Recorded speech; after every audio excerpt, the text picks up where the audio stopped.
Imagine in the world of souls, there's another person who's hanging out right with you, so to speak, in the world of souls.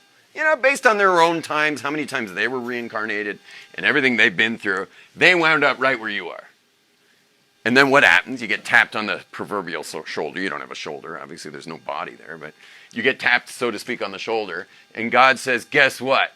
We've got the perfect family set up. It's been 367 years since you were on Earth. But right now, we got the exact siblings that you've been traveling around with, the exact parents. It's perfect. We got the setup. It's been recreated. We want you down there. At which point, you're like, hell no, we won't go. Hell no, we won't go. You're not going. What are you talking about? Like, right now, I'm inside, I'm in the light. I'm not being projected right now. I'm in it. I don't want to leave it and become a projection. I don't want an avatar. I don't need an avatar.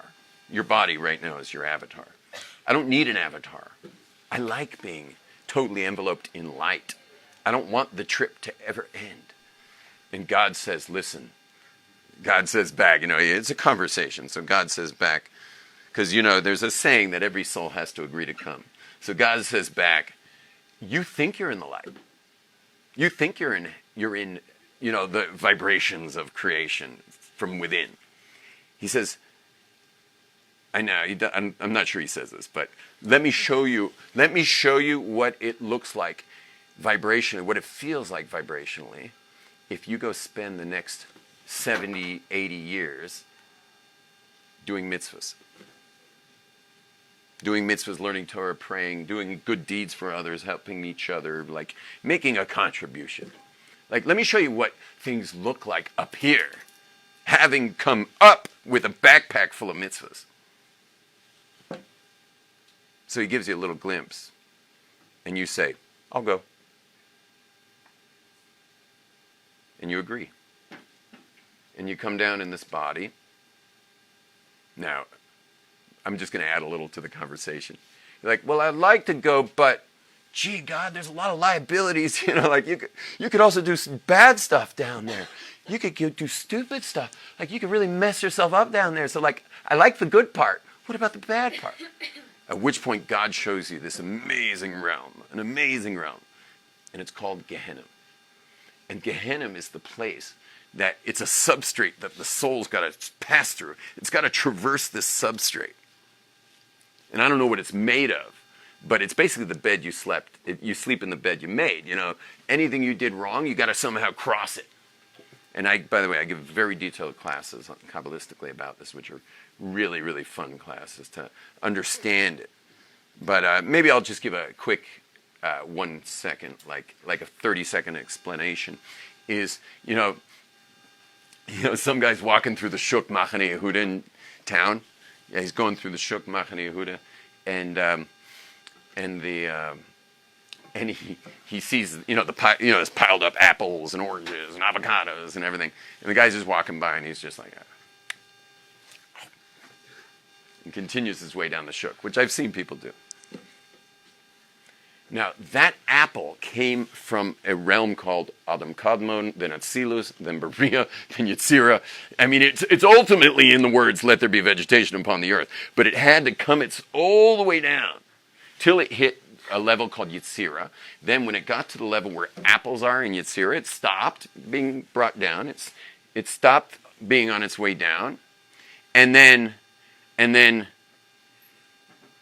poof, it shoots down, like secretly down, into that apple, which is now stolen, with no bracha made. And he's just chomping on this apple.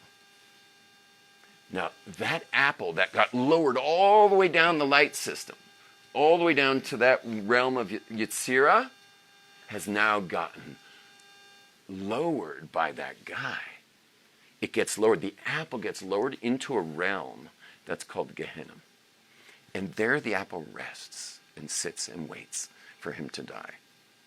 Now, if he does teshuva over the apple, yeah, whatever. Later he like finds God. I mean, it's ultimately in the words, be vegetation in pounds, but had to come. It's all the way down till it's 11 o'clock. It's serious. Then when I got to the level where apples, are you serious? Stop being brought down. It said stop being on his way down. Another little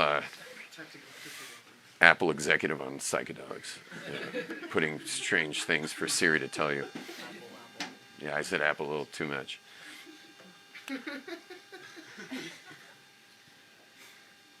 So the apple waits there. Now, obviously, don't be an idiot. Like let's say the guy finds God. He's at the kotel and he realizes there's a God, and then he does all this tshuva, and he's like, and for the apple that I ate in the shuk machani huda. So what happened? Notice you go down when you say that. You go down. Al chet shechatad ashamnu bagadnu gazalnu. Right? Gazalnu. I stole an apple. Gazalnu. You go down for that. And why? Why Shamnu, Baganu, Gazalnu? It's aleph base. Because the whole world's made of the letters. The whole world's created out of the letters. You have to go down, go through the letters, and raise that stuff back up. But let's say he didn't do tshuva. Or he got hit by a car when he got hit by a bus on Agrippus when he walked out of the shuk still chomping on the apple. And so now he's up there. So guess who's waiting for him while he has to traverse up to the soul world? What does he have to meet? Guess who he's going to meet? The apple. He's going to meet the apple who got lowered from Yitzhira all the way into Gehenom. He's going to have to meet the apple. And the apple's holding a chainsaw. And he's got fangs and pointed ears. It's more like a gremlin. Yeah? He's just like, and he's like, I remember you. And the apple's like, yeah, really? Anyway. But the point is that Gehenom is a world that you create. Gehenom is a world you create. Don't create it, you're good. By the way, there are a couple tricks to avoid Gehenom. One of them is never speak Lashon Hara. Okay, forget that one. So let's try another. Get killed for being a Jew. Nah, that one's no good either. So basically do tshuva. Like that's all you can do. Like the third option to avoid Gehenom is do teshuva and clean up your Gehenom. Raise up the sparks of everything that you locked down in this world. You got to raise it up. And that's thought, speech, and action, because the garments of your soul wears clothing just like your body wears clothing. Your soul wears your thoughts and wears your speech and wears your action. So you got to do tshuva on all three levels of thought, speech, and action. Well, now's a good time to stop letting everything in. I mean, you don't give all your information out. Why would you let some cokehead in Hollywood give everything out into your brain? Right? You don't give all your info out. You hold your cards pretty close to the chest. You got a password on your smartphone. Not everything's available. So why would you abandon your own soul, the soul, to some guy or gal who have no business in your head? Take your life back from media.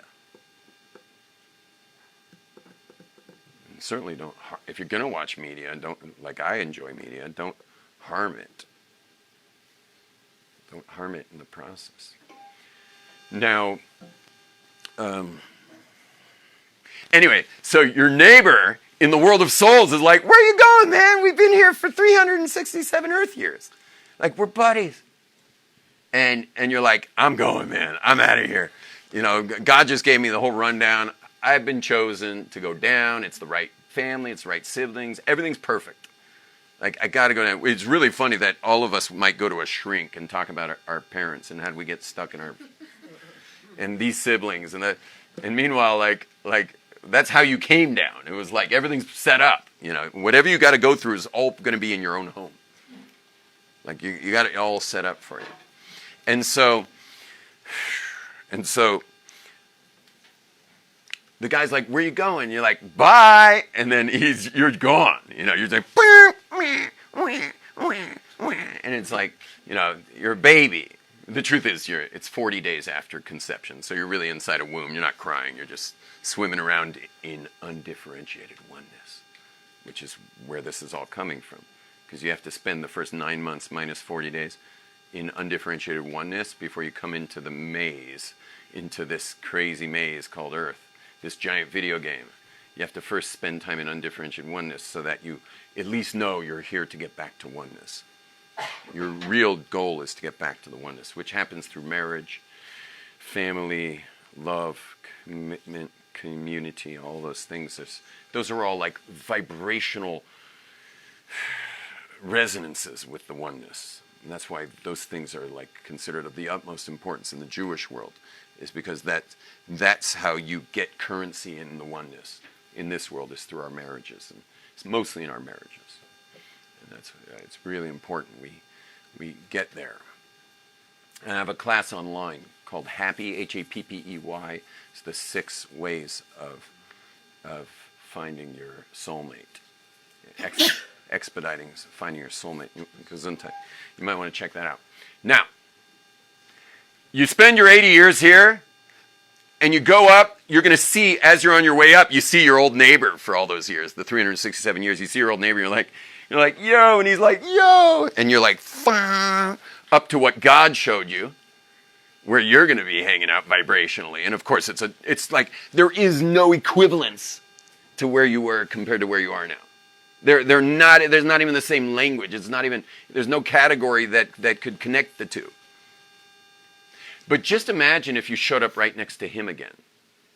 If you showed up right next to him again, let's say God gives you like a day to hang out before you go all the way, just so you can appreciate where you're going.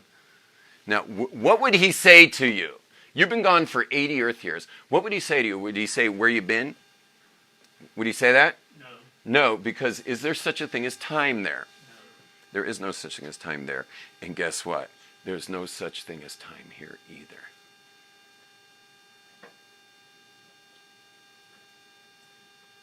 Now, all there really is the truth of reality. That's all there is. And we're going to end with this, everybody. I'm going to bring it all the way around now. All there really is truth. There's only emes. That's it. There's only emes. And you don't have to look far, and you don't have to look deep into the Torah to know the emes is that you're created in the image of an infinite being. You're awesome. You're beautiful. You're holy. You're wanted. You're loved. You wouldn't be here if not. But yet you've been living a very different reality than that. That is not emes. It's not part. It has no currency. Meaning your dysfunctional way of looking at yourself, the inauthentic version of you that you've been playing with all these years, that inauthentic sense of self that you've had all these years has no currency in this world, nor the next. Meaning it has no basis or reality at all. It's just wasted time, energy, and drama, and therapist bills.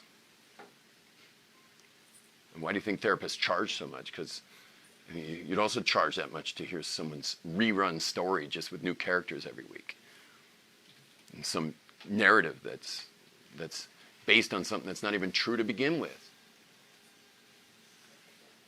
All there really is God. That's all there is. This is just a hologram that he's projecting. And your body's an avatar. And he's created consciousness inside of you. That's the USB cable click of a gigantic spiritual thing that you are in the consciousness of your mind. Shalom. If you enjoyed watching this, well, watch some more, send it, click it, forward it, join it, subscribe to it. Keep coming on and joining me in this amazing movement to make a big difference in the world. And the biggest thing you can do of all is to join the Yom Tov Media Club.com. Please go online, YomTovMediaClub.com.